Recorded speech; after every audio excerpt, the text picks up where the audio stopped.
Chemical equilibrium के last lecture के अंदर आपने देखा कि किस तरीके से हम इस कोर्स के अंदर आगे बढ़ने वाले हैं, किस टॉपिक को पहले पढ़ेंगे और किस टॉपिक को बाद में पढ़ेंगे। आज हम लोग इस टॉपिक को स्टार्ट करेंगे। आज मैं आपको एक बेसिक इंट्रोडक्शन दूंगा कि आखिर केमिकल इक्विलिब्रियम क्या होता है, उसके हम लोग कुछ फीचर देखेंगे एंड साथ में कुछ प्लॉट भी ड्रॉ करेंगे, variation of rate versus time और variation of concentration versus time for equilibrium reaction. फिर हम लोग देखेंगे आखिर इसके कितने टाइप्स होते हैं एंड साथ में हम लोग पढ़ेंगे कि आखिर एक्टिव मास क्या होता है। तो चलिए शुरू करते हैं इस लेक्चर को।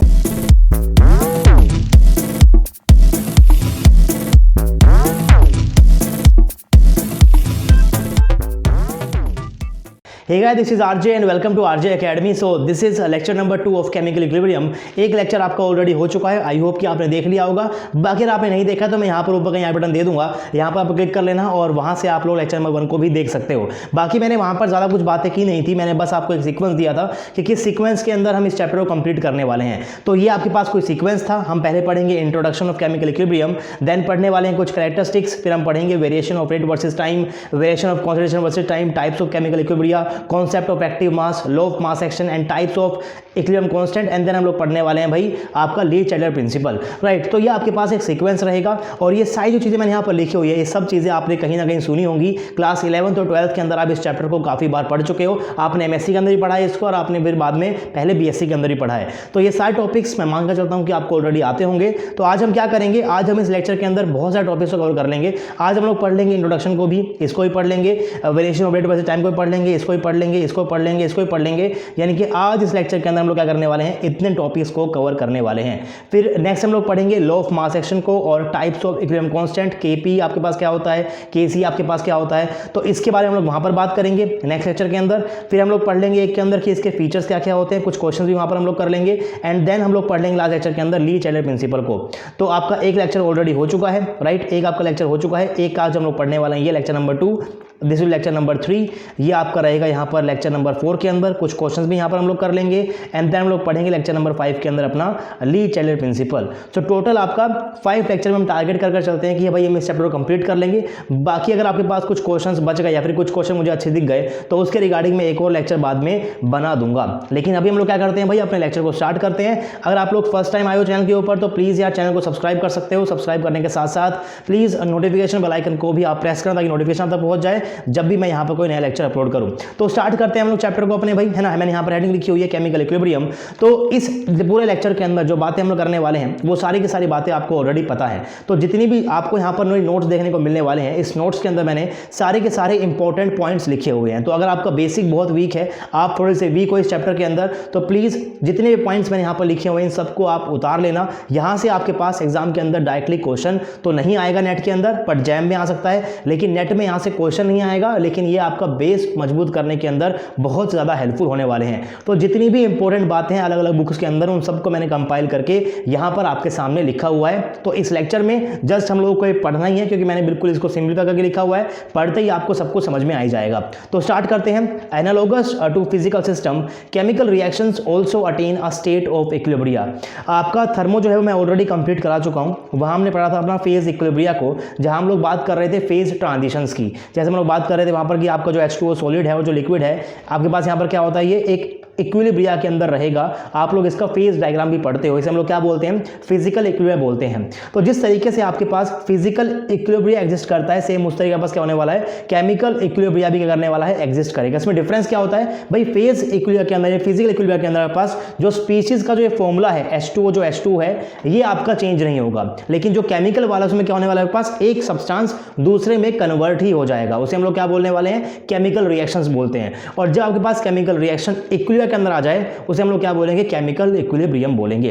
राइट, तो आई होप कि आपको बात समझ में आ गई होगी। अगर आपने अभी थर्मो लेक्चर नहीं देखा है, अगर आपने अभी तक थर्मो नहीं देखा है तो प्लीज जाकर देख लेना भाई। मैं यहाँ पर आपको ऊपर आई बटन भी दे दूंगा। बाकी आप लोग RJ अकेडमी के प्ले सेशन में जा सकते हो, वहां पर जाकर आपको अलग अलग चैप्टर्स मिल जाएंगे, जो आपको पसंद हो उसको आप वहां से देख सकते हो। राइट, नेक्स्ट मैंने यहाँ पर लिखा हुआ है These reactions can occur both in forward and backward direction। बस क्या आएगा भाई यहाँ पर बैकवर्ड भी आएगा, राइट। इस टाइप की रिएक्शन बस कैसी हो सकती है भाई, फॉरवर्ड के अंदर भी होगी और बैकवर्ड के अंदर भी होगी। ऑफ कोर्स यहाँ पर क्या है भाई, इक्विलिब्रियम है, यानी कि आप पास फॉरवर्ड रिएक्शन में पास यहाँ पर क्या है, बैकवर्ड भी है, तो दोनों ही डायरेक्शन में पास क्या होती है, यहाँ पर रिएक्शन चल रही होती है।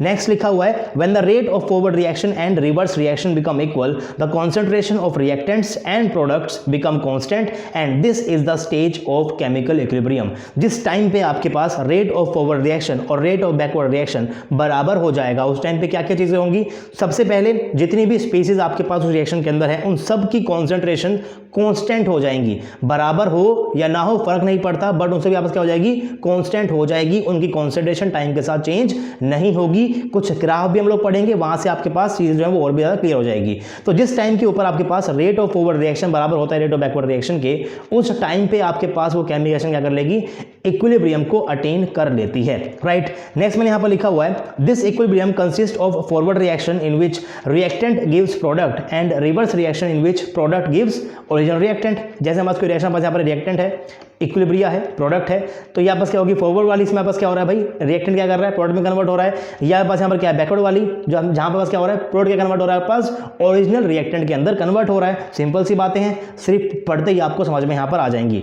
अब पढ़ते हैं कुछ कैरेक्टरिस्टिक्स ऑफ केमिकल इक्विलिब्रियम, जैसे कि पॉइंट नंबर 1 लिखा हुआ है it is attend in reversible chemical reactions only. भाई इक्विलिब्रिया वहीं पर होगा जहां पर आपके पास रिवर्स रिएक्शन भी हो रही हो और फॉरवर्ड भी हो रही हो, यानी कि आपके पास ये भी चेंज हो रहा हो और आपके पास ये भी चेंज हो रहा हो, इसे हम लोग क्या बोलते हैं, रिवर्स रिएक्शन बोलते हैं। हम लोग पढ़ चुके हैं लेक्चर नंबर 1 के अंदर कि आपके पास दो टाइप की केमिकल रिएक्शंस होती हैं, रिवर्सिबल और इरिवर्सिबल। तो इरिवर्सिबल के अंदर आपके पास इक्विलिब्रियम का अटेन होना, यानी कि इक्विलिब्रियम का पैदा होना पॉसिबल ही नहीं है, वो कहां पर हो सकता है, सिर्फ और सिर्फ रिवर्सिबल के अंदर ही हो सकता है। नेक्स्ट पॉइंट लिखा हुआ है equilibrium is possible only in close system, क्योंकि आपके पास बहुत सारी केमिकल रिएक्शंस ऐसी होती है जिसमें आपके पास क्या बनने वाला है, गैसेस बनेंगी। तो अगर आपके पास वेसल क्लोज नहीं होगा तो वो गैस कर जाएंगी भाई, बाहर की तरफ एस्केप हो जाएंगी, तो उसको रहना वहां पर बहुत जरूरी है, क्योंकि अगर प्रोडक्ट के पास मान लो कोई गैस है, राइट, यहाँ पास कोई गैस है, अगर ये गैस बाहर उड़ जाएगी, अगर ये गैस बाहर उड़ जाएगी तो ये वापस से इसके अंदर कन्वर्ट कैसे होगी। इसीलिए मेनली आपके पास यहाँ पर क्या होता है, जो आपके पास इक्विलिब्रियम है वो कहां पर अटेन होता है, सिर्फ और सिर्फ क्लोज सिस्टम के अंदर, क्लोज वेसल के अंदर आप क्या कर सकते हो, इसको अटेंड कर सकते हो। तो ये पॉइंट मैंने यहाँ पर अलग से लिखा हुआ था। पॉइंट नंबर 3 आपके पास है इन this state all the measurable properties of the system like temperature, concentrations, colour, density etcetera don't undergo any change with the time. मान लो आपके पास यहाँ पर कोई केमिकल रिएक्शन है A to B, या आपके पास क्या है, एक रिवर्सिबल रिएक्शन है, और जिस टाइम पे इस रिएक्शन ने इक्विलिब्रियम को अटेन कर लिया, उस टाइम के बाद इस सिस्टम का टेम्परेचर, प्रेशर, कलर रहेगा, इसका डेंसिटी रहेगी इसकी, और इनमें जितनी आपके पास कॉन्सेंट्रेशंस हैं उन सब क्या हो जाएंगे, आपके पास कांस्टेंट हो जाएंगे, टाइम के साथ उनमें आपको कोई भी चेंज देखने को नहीं मिलेगा। इस चीज़ को भी आपको ध्यान रखना है। नेक्स्ट में यहाँ पर लिखा हुआ है equilibrium is dynamic in nature. ये वर्ड आपने सुना है बहुत अच्छे से, क्लास 11th में जो टीचर्स इस वर्ड के ऊपर बहुत फोकस करते हैं, आपको समझाते हैं। अगर आपको ये वर्ड समझ में नहीं आया क्या कि डायनामिक का मतलब क्या है, तो मैं आपको समझाता हूँ एक एग्जांपल के थ्रू।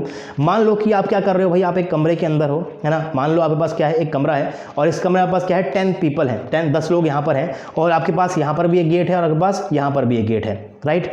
अब हम एक मान लेते हैं कि इस कमरे के अंदर से 2 लोग यहाँ से बाहर निकल रहे हैं, है ना, 2 लोग यहाँ से बाहर निकल रहे हैं और 2 लोग यहाँ से अंदर जा रहे हैं, और आप इसको बाहर से ऊपर से देख रहे हो। तो आपको देखने में क्या लगेगा कि कमरे के अंदर कितने लोग हैं, 2 यहाँ से निकल गए, उसी टाइम पे 2 यहाँ से आ गए, तो कमरे के आपको क्या देखने को मिलेगा, हमेशा हर वक्त वहाँ पर क्या रहेंगे, 10 पीपल रहेंगे ही रहेंगे। आपको वहाँ पर उन पीपल के नंबर में कोई भी चेंज देखने को नहीं मिलेगा। 2 आ रहे हैं, 2 जा रहे हैं, और वो लगातार आ रहे हैं, 2 लगातार आ रहे हैं, 2 लगातार जा रहे हैं, 2 आ रहे हैं, 2 जा रहे हैं, लेकिन आपको उस कमरे के अंदर जो नंबर ऑफ पीपल हैं उनके अंदर आपको कोई भी डिफरेंस देखने को नहीं मिलेगा। यानी कि इस कमरे के अंदर जो लोग हैं वो आपको क्या देखने को मिलेगा भाई, उनका नंबर एक कांस्टेंट देखने को मिलेगा। यानी कि नंबर आपको कांस्टेंट दिख रहा है, नंबर आपको कांस्टेंट दिख रहा है, बट लगातार लोग आ भी रहे हैं और लोग जा भी रहे हैं। सेम इस तरीके से ही माइक्रोस्कोपिक लेवल के ऊपर चीजें हो रही होती है। वहां पर आपके पास जो रिएक्टेंट है वो आपका प्रोडक्ट के अंदर कन्वर्ट हो रहा होता है, और जो प्रोडक्ट है वो आपका रिएक्टेंट में कन्वर्ट हो रहा रहा होता है। इसे हम लोग बोलते हैं फॉरवर्ड रिएक्शन, यानी कि आपके पास जिस रेट से ये चीज़ हो रही है उसे हम क्या बोलेंगे, rate of forward reaction. And जिस रेट से आपका प्रोडक्ट कन्वर्ट होगा रिएक्टेंट से, किसे हम लोग क्या बोल देंगे भाई, रेट ऑफ बैकवर्ड रिएक्शन। तो जब आपका रेट ऑफ बैकवर्ड रिएक्शन और रेट ऑफ फॉरवर्ड रिएक्शन बराबर हो जाए उस टाइम होगा क्या, ये भी कन्वर्जन हो रहा है, ये भी हो रहा है, दोनों बराबर हैं, बिल्कुल सेम रेट से हो रहा है। तो बाहर से आपको ऐसा प्रतीत होगा कि कोई भी कॉन्सेंट्रेशन में चेंज नहीं दिख रहा है, ना तो रिएक्टेंट के ना प्रोडक्ट में, लेकिन अंदर आपके पास क्या हो रहा है भाई, रिएक्टेंट के मॉलिक्यूल इसमें कन्वर्ट हो रहे हैं और प्रोडक्ट के इसके अंदर कन्वर्ट हो रहे हैं। इसको हम लोग क्या बोलते हैं, डायनामिक बोलते हैं। आई होप कि अब आपको यहां पर ये चीज समझ में आ गई होगी। So equilibrium is dynamic in nature, that is at microscopic level reaction is not stopped, वो रुकी नहीं हुई है। It appears that no change is occurring but both the opposing reactions, forward वाली भी और बैकवर्ड वाली भी, are proceeding at the same rate, so there is no net change, thus equilibrium is not static in nature। आपका जो equilibrium होता है वो dynamic in nature होता है, ना कि वो static होता है। वो static नहीं होता बल्कि वो कैसा होता है, dynamic in nature होता है। पॉइंट नंबर 5 ये भी इंपॉर्टेंट है, equilibrium can be approached from both the sides। For an example, अगर आपके पास यहाँ पर कोई एक रिएक्शन मैं यहाँ पर लिख देता हूँ 2HI इक्विलिब्रियम H2 + I2। अगर मैं आपको इनिशियली सिर्फ और सिर्फ लेट से मैं मान लेता हूँ कि मैं आपको सिर्फ और सिर्फ HI दे रहा हूँ और मैं केमिकल रिएक्शन करवा रहा हूँ यहाँ पर, है ना, जो भी आपको यहाँ पर कंडीशन चाहिए मैं आपको प्रोवाइड करा रहा हूँ, तो आपका HI क्या करेगा भाई, इस हल्का इसमें ब्रेक हो जाएगा और इसका ब्रेक हो जाएगा, फिर यहाँ पर क्या हो जाएगा, एक इक्विलिब्रियम एस्टैब्लिश हो जाएगा। लेकिन अगर मैं उसी वेसल के अंदर इनिशियली H2 को और I2 को डाल दूंगा तो फिर क्या होने वाला है भाई, आपका ये जो H2 और जो I2 है ये मिलाकर कुछ ना कुछ HI बना लेंगे और फिर क्या हो जाएगा, यहाँ पर आपके पास इक्विलिब्रियम अटेन हो जाएगा। लेकिन मैंने इनिशियली चाहे ये HI डाला हो, चाहे मैंने इनिशियली ये H2 और I2 डाला हो, कुछ टाइम के बाद जब यहाँ पर भी और यहाँ पर भी इक्विलिब्रियम अटेंड हो जाएगा, वहां पर आप एक बात ये नोट करोगे कि इक्विलिब्रियम के ऊपर जो आपके पास कॉन्सेंट्रेशन इस HI की, इस H2 की और इस I2 की यहां पर है, वही आपके पास कहां मिलने वाली है, आपको इसके अंदर मिलने वाली है। अब यहां मैंने बोला है कि इनकी कॉन्सेंट्रेशन सेम रहेगी, लेकिन मैं यहां पर बोलना चाहिए मुझे यहां पर कि यहां जो इसका जो रेशियो है ना इनकी कॉन्सेंट्रेशन का, वो सेम रहेगा। ये हम लोग पढ़ेंगे अभी आगे जाकर, जब मैं पढ़ाऊंगा आपको कि आखिर के इक्विलिब्रियम क्या होता है, किसे उसे रिप्रेजेंट करते हैं। लेकिन जो आपके पास यहां पर रेशियो होगा इनकी कॉन्सेंट्रेशन का, प्रोडक्ट और रिएक्टेंट का, each raise to the power to their stoichiometric coefficient, वो रेशियो आपके पास क्या होता है, सेम होता है, वो आपका चेंज नहीं होगा। चाहे आप लोग यहां से स्टार्ट कर लो, चाहे आप लोग यहां से स्टार्ट कर लो, उसके अंदर आपको कोई भी दिक्कत देखने को नहीं मिलेगा। वही मैंने यहां पर लिखा हुआ है, at equilibrium reactants and product have fixed composition. उनका जो आपके पास होगा कंपोजिशन कैसा हो जाएगा, फिक्स हो जाएगा। And this is independent of the fact whether the reaction start with the reactant side और विद द प्रोडक्ट साइड। चाहे मैं यहां से कर लूं स्टार्ट उसको, चाहे मैं कर लूं यहां से स्टार्ट, लेकिन कुछ टाइम के बाद जो उनका रेशियो है वो आपको फिक्स ही देखने को मिलेगा। उसके अंदर आपको कोई भी दिक्कत, कोई भी चेंज आपको वहां पर देखने को नहीं मिलेगा। राइट, तो ये था आपका पॉइंट नंबर 5। अब पढ़ते हैं point number 6। Equilibrium is not affected by the presence of catalyst. भाई आप डालो से कैटलिस्ट, उससे आपके इक्विलिब्रियम के ऊपर कोई भी इफेक्ट नहीं पड़ता है, बल्कि वो बस किस चीज में हेल्प करता है, आपका कैटलिस्ट हेल्प करने वाला है कि वो जो इक्विलिब्रियम है वो कम टाइम में अटेन हो जाए। फॉर एन एग्जाम्पल, मान लो आपके पास रिएक्शन हो रही है, आपके पास हो रहा है यहाँ से ए, फिर आपके पास यहाँ बन रहा है बी, आपके पास क्या है, एक रिवर्सिबल रिएक्शन है। राइट, तो लेट्स से कि आफ्टर 30 मिनट आपके पास क्या हो रहा है, यहाँ पर इक्विलिब्रियम अटेन हो रहा है। लेकिन अगर मैं इसके अंदर डाल दूंगा कैटलिस्ट, तो फिर होगा क्या भाई, आपके पास जो इक्विलिब्रियम है ये कुछ कम टाइम में अटेन हो जाएगा। यानी कि मान लो 20 मिनट के अंदर हो गया है ना, या फिर 10 मिनट के अंदर हो गया। और जनरली केमिस्ट्री के अंदर आप कैटलिस्ट को डालते हो तो एक ड्रास्टिक चेंज आपको देखने को मिलता है टाइम के अंदर। अगर यहाँ पर 30 मिनट के अंदर ये हो रहा है तो आपको क्या देखने को मिलेगा, सिर्फ और सिर्फ 2-3 मिनट के अंदर ही आपका काम हो जाएगा। तो राइट, तो आपको बहुत ज़्यादा ड्रास्टिक चेंज यहाँ पर देखने को मिलता है आफ्टर एडिशन ऑफ कैटलिस्ट। यही उसका काम होता है केमिस्ट्री के अंदर, और आपको पता भी है कि उसका काम क्या है। तो बस वही चीज़ें आपको यहाँ पर समझनी है। जितने पॉइंट्स लिखे हुए हैं सारे के सारे इंपॉर्टेंट है। जो जो मेजर बातें आपके पास होती हैं बेसिक के ऊपर से, वो सारे के सारे पॉइंट्स मैंने यहाँ पर लिखे हुए हैं। नेक्स्ट है, at equilibrium opposing reactions that is forward and backward proceeds with equal rate, यानी कि rate of forward reaction is equal to rate of backward reaction. ये कुछ मोटे मोटे से फीचर हैं आपके पास केमिकल इक्विलिब्रियम के, लेकिन दो बातें प्लीज ध्यान रखना। सबसे पहली ये है that whenever question doesn't ask about direction then we have to take the forward direction. कभी कभी आपको देखने को मिलेगा कि क्वेश्चन के अंदर कहीं भी डायरेक्शन मेंशन नहीं है, तो आप क्या लेकर चलोगे, वहां पर फॉरवर्ड डायरेक्शन को ही लेकर चलोगे। Secondly, in a reversible reaction if forward reaction is exothermic in nature then backward will but automatically endothermic हो जाएगी। जैसे कि मान लो आपके पास कोई रिएक्शन यहां पर है AA + BB equilibrium CC + DD, और आपके पास यहां पर क्या हो रहा है, कुछ ना कुछ हीट बाहर क्या हो रही है भाई, रिलीज हो रही है। अगर बाहर की तरफ हीट रिलीज होती है, अगर हीट का एग्जिट हो रहा है, दैट मींस आपके पास क्या है, एक्सोथर्मिक रिएक्शन है। लेकिन अगर मैं इसी रिएक्शन को लिखूंगा रिवर्स के अंदर, यानी कि मैं पहले लेकर चलूंगा CC और DD को और मुझे कन्वर्ट कराना है इसको AA और BB के अंदर, तो मुझे यहाँ पर हीट को प्रोवाइड कराना पड़ेगा। यानी कि अगर आपके पास फॉरवर्ड रिएक्शन एक्सोथर्मिक है तो बैकवर्ड आपके पास क्या हो जाएगी, एंडोथर्मिक हो जाएगी। और इसका उल्टा भी ट्रू है, अगर आपके पास मान लो फॉरवर्ड आपके पास कैसी होती है, एंडोथर्मिक होती है, आपके पास कैसे हो जाएगी, फिर एक्सोथर्मिक हो जाएगी। वही चीज मैंने यहां पर नोट करके 2 पॉइंट के अंदर लिखा हुआ है, इनको प्लीज याद रखना। इसका हम कहीं ना कहीं आगे जाकर यूज करेंगे जब हम लोग क्वेश्चंस को कर रहे होंगे, राइट। आज हम लोग क्वेश्चंस नहीं करेंगे, लेकिन आपके पास बिल्कुल जो बेसिक सी बातें हैं उनको हम लोग करेंगे, और बेसिक्स बहुत जरूरी होते हैं। कई बार आपके पास CSIR नेट के अंदर 7 से 2 मार्क्स के क्वेश्चन आ जाते हैं, क्योंकि वेरिएशन ऑफ आपके पास जो रेट वर्सेस टाइम है और जो आपके पास यहाँ पर यह ग्राफ कंसंट्रेशन वर्सेस टाइम का, यहाँ से आपके पास क्वेश्चंस एग्जाम के अंदर आए हुए हैं। जैसे कि ऐसा नहीं है कि बिल्कुल यही क्वेश्चन आ जाएगा, लेकिन जब आप क्वेश्चन देखते हैं, आपके पास यहाँ पर क्या होता है, 4 ऑप्शन होते हैं, A ऑप्शन होगा, B ऑप्शन होगा, C ऑप्शन होगा, D ऑप्शन होगा। तो इनमें से किसी एक ऑप्शन के अंदर वो इन कॉन्सेप्ट्स का यूज कर लेता है। तो अब चेक करते हैं variation of rate versus time.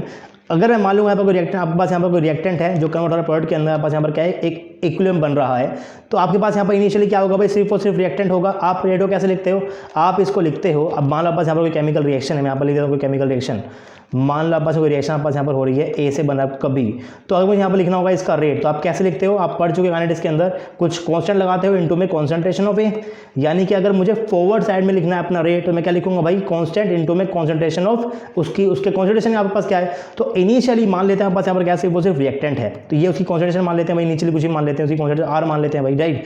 तो इनिशियल का रेट आपके पास क्या होगा, rate is equal to what, कुछ कांस्टेंट इनटू में इसकी कॉन्सेंट्रेशन। लेकिन आपके पास यहाँ पर क्या होने वाला, धीरे धीरे आपका जो रिएक्टेंट है क्या होगा, प्रोडक्ट के अंदर कन्वर्ट होगा, यानी कि इसकी कॉन्सेंट्रेशन धीरे धीरे बस क्या होने, डिक्रीज होने वाली है। अगर इसकी कॉन्सेंट्रेशन धीरे धीरे डिक्रीज हो रही है, दैट मीन्स क्या होगा, इसके पास यहाँ पर इसका रेट भी डिक्रीज होगा। तो आपके पास जो रेट है फॉरवर्ड रिएक्शन इस तरीके से डिक्रीज होता हुआ चलता है, राइट। और कुछ टाइम के बाद आप ये ऑब्जर्व करोगे कि आपके पास जो एक कॉन्सेंट्रेशन है रिएक्टेंट की क्या हो गई, कॉन्स्टेंट हो गई। यही तो आपका फीचर होता है कि आपके पास इक्विलिब्रियम के ऊपर जाकर इनकी जो आपके पास होगी concentration, that will be constant. तो अगर ये कांस्टेंट हो जाएगा, बस एक हो जाएगा, ये भी कांस्टेंट हो जाएगा। तो कुछ टाइम में देखने को मिलेगा कि आपके पास जो रेट ऑफ फॉरवर्ड रिएक्शन क्या हो जाएगा भाई, वो कांस्टेंट हो जाएगा। और आपका जो रेट होगा फॉरवर्ड साइड वाला, वो आपके पास क्या हो जाएगा, रेट ऑफ बैकवर्ड साइड वाला, क्योंकि at equilibrium rate of forward reaction is equal to what, rate of backward reaction. जिस रेट से ये इसमें कन्वर्ट हो रहा है, सेम उसी रेट से ये आपका इसके अंदर भी कन्वर्ट होगा। तो P आपके पास यहाँ पर क्या होगा भाई, कुछ धीरे धीरे पहले इंक्रीज होगा इस तरीके से, एंड आपके इसके यहाँ पर क्या हो जाएगा भाई, बराबर हो जाएगा। सो this is what, this is rate of forward reaction and this is what, this is rate of backward reaction. Initially आपके पास P बिल्कुल भी नहीं होगा, दैट मीन्स रेट 0 है, और धीरे धीरे आपके पास क्या बनेगा, P आपका बनने लगेगा, दैट मीन्स आपके पास यहाँ पर क्या होगा, रेट इंक्रीज होने लगेगा। लेकिन कुछ टाइम के बाद जब आपके पास इक्विलिब्रियम बन जाएगा, वहां उसके बाद क्या हो जाएगा भाई, rate of forward reaction is equal to rate of backward reaction. और जितना टाइम यहां तक पहुंचने में लग रहा है, इसको मैं क्या बोलता हूं, time taken to attain equilibrium. इतने टाइम के बाद क्या हो गया, आपके पास इक्विलिब्रियम बन गया। ये इसका सिंपल सा मतलब होता है। उसके बाद अब देखते हैं important graph, variation of concentration versus time. यहां पर आप कभी कभी कंफ्यूज हो जाते हो, तो प्लीज को ध्यान से सुनना। मान लो आपके पास कोई रिएक्शन है, A + B gives C + D, right. और मैं लेकर चल देता हूं इनिशियली आपके पास यहाँ पर क्या है, ये 1 मोलर, आपके पास ये भी यहाँ पर क्या है 1 मोलर है। तो आप बनाते हो ICE टेबल, इसका मैं बहुत यूज करूंगा आयनिक इक्विलिब्रियम के अंदर, और मेनली मैं आपको पढ़ाना चाहता हूँ आयनिक इक्विलिब्रियम ही, क्योंकि थोड़ा सा टफर साइड पड़ता है आपके पास वो, और जनरली आप उसके ऊपर स्टार्टिंग में ध्यान भी ज़्यादा नहीं देते हो। क्लास 11-12 के अंदर कुछ बेसिक बातें आप वहाँ पर मिस कर देते हो। तो चैप्टर जो पढ़ा रहा हूँ मैं आपको केमिकल इक्विलिब्रियम, ये मैं सिर्फ आपको इसलिए ही पढ़ा रहा हूँ ताकि मैं आयनिक पढ़ा सकूँ। तो 4-5 लेक्चर में शुरू करने वाले आयनिक इक्विलिब्रियम, जहाँ पर हम लोग इस ICE का बहुत ज़्यादा यूज़ करने वाले हैं। This is what, this is your initial concentration, this is your change, and this is what, this is your at equilibrium. तो मान लेते हैं आपके पास यहाँ पर क्या है, इनिशियली भाई आपके पास यहाँ पर ये है 1 मोलर, यहाँ पास क्या है 1 मोलर है। तो चेंज क्या होगा, अगर मैं यहाँ पर एक स्टोइचोमेट्रिक कोएफिशिएंट 1 और 1, तो जो चेंज आपको इसमें देखने को मिलेगा वही चेंज आपको देखने को मिलेगा इसमें देखने को मिलेगा, क्योंकि इनका जो स्टोइचोमेट्रिक कोएफिशिएंट है दैट इज 1 1। तो मैं यहाँ मान लेता हूँ माइनस का x, यहाँ मान लेता हूँ माइनस का x, तो यहाँ पास क्या हो जाएगा भाई प्लस x, क्योंकि यहाँ भी आपके पास क्या है 1 और 1 ही है।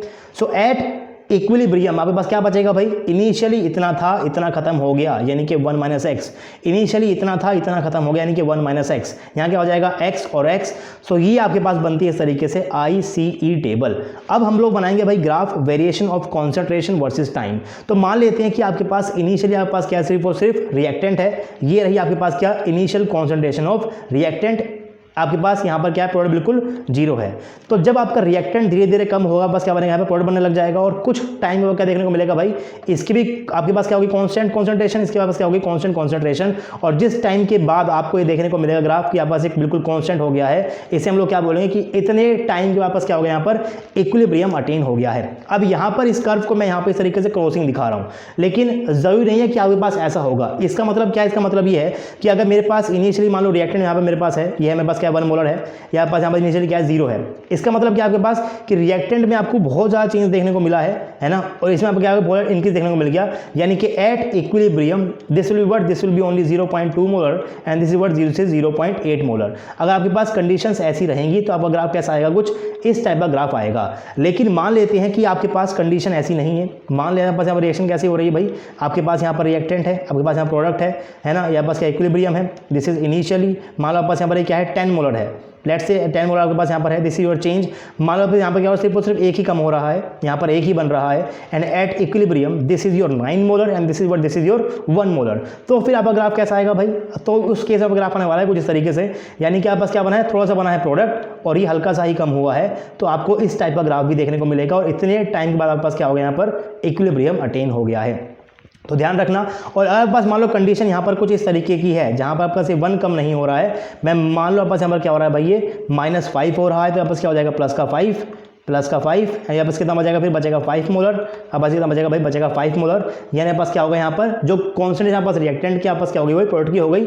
और ऐसा होना जरूरी नहीं है, हम देख चुके हैं दोनों कर्व के अंदर कि इनका कॉन्सेंट्रेशन होना बराबर होना जरूरी नहीं है, लेकिन हो भी सकता है। और अगर ऐसा हुआ तो उस केस में आपस क्या होगा भाई, ग्राफ ऐसा आ जाएगा कॉन्सेंट्रेशन वर्सेज टाइम का कि ये इंक्रीज हो जाएगा, यहाँ तक पहुँच जाएगा बराबर, ये पहुँच जाएगा यहाँ तक। मान लो पास यहाँ पर क्या नीचे 10 मोलर है, तो आप पास ये क्या हो जाएगा, यहाँ पर 5 मोलर हो जाएगा, अगर जो मैंने आपको एग्जाम्पल दिया है, अगर मैं वही वैल्यूज को यहां पर मेंशन करूं तो। And this will be the time taken to acquire equilibrium. I hope कि आपको ये तीनों ग्राफ समझ में आ गए होंगे और तीनों ही ग्राफ को आपको समझना है। बाकी यहां जो बात समझने की है वो मैंने यहां पर नोट करके लिखी हुई है, that at equilibrium the concentration of reactant and product will be constant and not necessarily same, but the rate of forward reaction is equal to the rate of backward reaction. ये important बात है यहां से, तो इसको आप लोग please अच्छे से समझ लेना और अच्छे से आप यहाँ पर इसको याद भी कर चलना। अब कुछ सिंपल से क्वेश्चंस है ना, एक क्वेश्चन बस यहाँ पर है क्वेश्चन नंबर 1 और एक आपस क्वेश्चन नंबर यहाँ पर 2 है। So this is what, this is chemical equilibrium is a condition, option number A, where all species have same concentration, where all species have constant concentration with respect to time and where all species have unit concentration and this is all of the above. यहाँ पर question number 2 में लिखा हुआ है। So this is your homework question है ना, इसका जो भी आंसर है आपको मुझे नीचे कमेंट बॉक्स में जरूर बताना है। बिल्कुल सिंपल से क्वेश्चन है, आई होप कि पढ़ते ही आपको समझ में आ गए। फिर यहाँ पर है question number 2, which of the following is not an example of chemical equilibrium.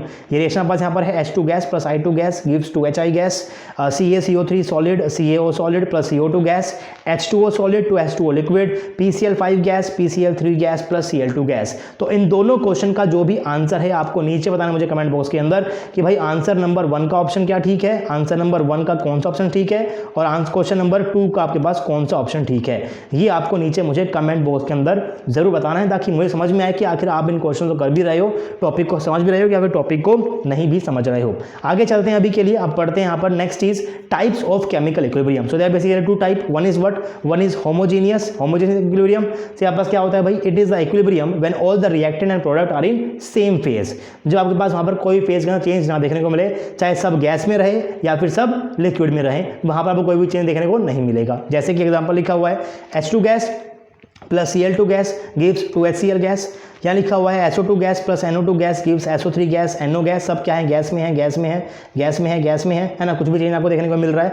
या फिर ये सब कुछ लिक्विड के अंदर भी हो सकते हैं, जैसे कि यहाँ पर होता है एसिडिफिकेशन के अंदर, this is what, this is your ethanol liquid के अंदर है, this is your acetic acid liquid के अंदर है, ये बन गया आपके पास यहाँ पर एस्टर, या पास कैसा लिक्विड के अंदर ये, and this is what, this is also in liquid phase. तो अगर आपके पास कोई एक ऐसी केमिकल रिएक्शन है जो कि इक्विलिब्रियम के अंदर है और जितनी भी स्पीशीज आपको वहाँ पर देखने को मिल रही है, अगर उन सबका फेज सेम सेम है तो उसे मैं क्या बोलूंगा, होमोजीनियस इक्विलिब्रियम बोलूंगा। इस चीज को आपको ध्यान रखना है। लेकिन अगर इन स्पीशीज के अंदर से किसी भी दो का आपका फेज सेम नहीं हो तो उसे मैं क्या बोलने वाला हूं, हेट्रोजीनियस इक्विलिब्रियम बोलने वाला हूं। It is the equilibrium in which the reactant and product are present in different phases. जैसे कि मैंने यहां पर कुछ एग्जांपल्स लिखे हुए हैं, Fe सॉलिड प्लस 4H2O, तो ये रहा सॉलिड के अंदर, ये आपके पास गैस के अंदर इक्विलिब्रिया है, सॉलिड है और गैस है। तो अगर आपके पास फेज अलग अलग देखने को मिल जाए तो आपस क्या होगा भाई, हेट्रोजीनियस इक्विलिब्रिया होगा। और ध्यान रखना कि जितने भी आपके पास फिजिकल इक्विलिब्रियम होते हैं आपस कैसे होते हैं,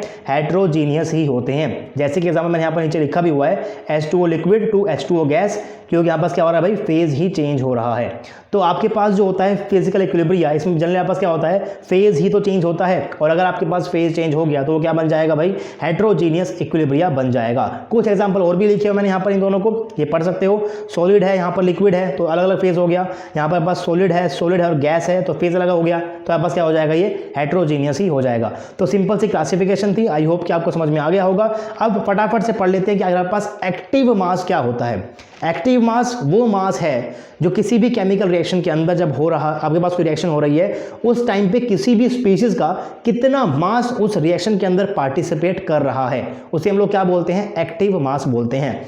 the mass of the substance which affect the rate of reaction, that is mass of the substance which take part actively in a reaction. तो जो सब्सटेंस का मास, मान लो बस कोई सब्सटेंस है, अगर उसका मास आपके पास एक्टिवली पार्ट करेगा किसी रिएक्शन में, उसे मैं क्या बोलूंगा, एक्टिव मास बोलूंगा। ये चीज आपको समझ में आ जाएगी जब मैं आपको एग्जांपल्स बताऊंगा कुछ 2-3 से। तो अभी के लिए हम इसको पहले पढ़ लेते हैं एक बार, फिर आपको समझा भी दूंगा मैं आपको। तो नेक्स्ट मैंने यहाँ पर लिखा हुआ है, active mass depends on the state of substance, कि आपके पास सब्सटेंस है उसकी स्टेट क्या है, वो गैसियस स्टेट के अंदर है, सॉलिड में है या फिर लिक्विड के अंदर है, उसके ऊपर डिपेंड करता है। अगर मान लो आपके पास यहाँ पर क्या है, ये सोल्यूशन स्टेट के अंदर, दैट मींस आपके पास क्या है, ये एक्वस स्टेट के अंदर आपके पास कोई भी सब्सटेंस है, यानी कि आपने क्या किया, मान लो आपके पास कोई NaCl है, आपने क्या किया, इसको पानी के अंदर मिक्स कर दिया NaCl को, तो ये कैसे रहेगा आपके पास, ये Na+ और रहेगा Cl नेगेटिव, Na+ और Cl नेगेटिव, Na+ और Cl नेगेटिव। ऐसे ही आपको बहुत सारे कैटायन और बहुत सारे एनायन आपको यहाँ पर देखने को मिलेंगे। So in this state active mass is represented by concentrations. आपको पता है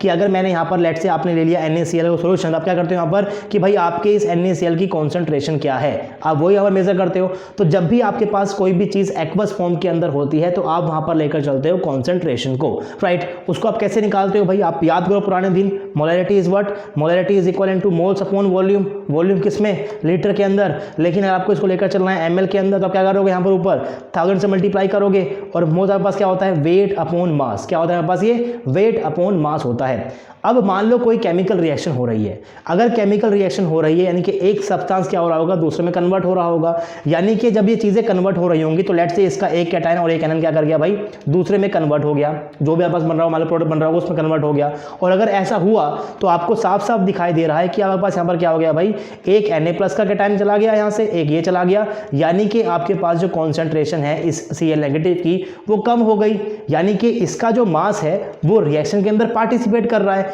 इसीलिए मैं यहाँ पर लेकर चलूंगा, इसको एक्टिव मास बोलूंगा। और इसीलिए जब भी मैं Kc को या फिर Kp को लिखता हूं तो मैं वहां पर अपने एक्वस वाले सब्सटेंस की कॉन्सेंट्रेशन को Kc के अंदर, Kc को रिप्रेजेंट करते वक्त उसको वहां पर इंक्लूड कर चलता हूं, जितनी भी स्पीशीज कैसी होती है, एक्वस फॉर्म के अंदर होती है। अगर आपके पास कोई भी स्पीशीज हुई गैसियस फॉर्म के अंदर तो वहां पर हम लोग एक्टिव मास को एज ए पार्शियल प्रेशर भी इंक्लूड कर लेते हैं और कर सकते हैं उसको एज ए मोलैरिटी भी, उसमें कोई डिफरेंस नहीं है। लेकिन मोटी बात यहां से जानने की ये है कि अगर आपके पास कोई भी स्पीशीज गैस फॉर्म के अंदर रहेगी या फिर एक्वस फॉर्म के अंदर रहेगी तो उसके अंदर जो अंदर के मॉलिक्यूल्स होते हैं वो क्या करते हैं भाई, केमिकल चेंज के अंदर जाते हैं, यानी कि एक्टिवली पार्टिसिपेट करते हैं केमिकल रिएक्शन के अंदर।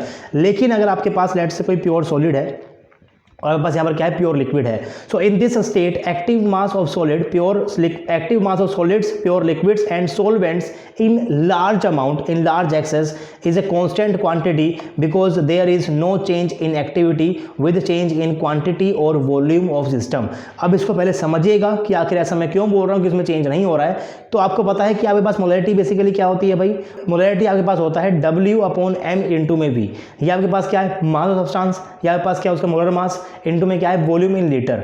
अब वेट अपॉन वॉल्यूम क्या होता है भाई, जरा याद करो, डेंसिटी होता है। तो this is density upon molar mass. अब अगर आपके पास किसी भी केमिकल वेसल के अंदर आपके पास लेट से कोई सॉलिड आप यहाँ पर ऐड कर रहे हो, तो इस सॉलिड की डेंसिटी में क्या ही फर्क आएगा अगर मैं यहाँ पर इसके वॉल्यूम को थोड़ा सा कम ज़्यादा करूँगा, या फिर इसके अंदर लेट से कोई एक प्योर लिक्विड आपके पास है उसकी डेंसिटी में क्या चेंज आएगा, कुछ भी चेंज नहीं आएगा। अगर मैं यहाँ पर इसके सिस्टम के वॉल्यूम को थोड़ा सा इंक्रीज करूँगा डिक्रीज करूँगा तो इसकी जो डेंसिटी है वो तो वही रहेगी जो पहले थी, वो चेंज नहीं आएगी। और इसका जो मोलर मास क्या होता है, कांस्टेंट ही होता है, यानी कि ये भी कांस्टेंट ये भी कांस्टेंट, बस क्या बन जाएगा पूरा की पूरा कांस्टेंट ही बन जाएगा। यानी कि किसी भी केमिकल रिएक्शन के दौरान आपके पास जो सॉलिड वहां पर इंक्लूड होगा उसके अंदर आपके पास जो उसका active mass that will be constant. और अगर वो आपके पास वहां पर कांस्टेंट है तो हम उसको अपनी इच्छा से arbitrary chosen as 1 to solve numericals, हमारी थोड़ी सी हेल्प हो जाएगी। इससे हम लोग वहां पर क्या लेकर चलते हैं, उसको यूनिटी यानी कि 1 मानकर चल लेते हैं। अगर आपके पास यहाँ पर क्या होता है प्योर लिक्विड होता है, या फिर आपके पास यहाँ पर क्या होगा प्योर सॉलिड होगा, या फिर आपके पास कोई लेट से कोई आपके पास सॉल्वेंट है जो कि एक्सेस क्वांटिटी के अंदर है, कि बहुत ज़्यादा क्वांटिटी के अंदर है, तो उसके अंदर थोड़ा सा ऐड कर लो या कम कर लो, क्या ही फर्क पड़ेगा, कुछ फर्क नहीं पड़ेगा। तो इसीलिए हम लोग क्या लेकर चलते हैं भाई प्योर सॉलिड का, प्योर लिक्विड का।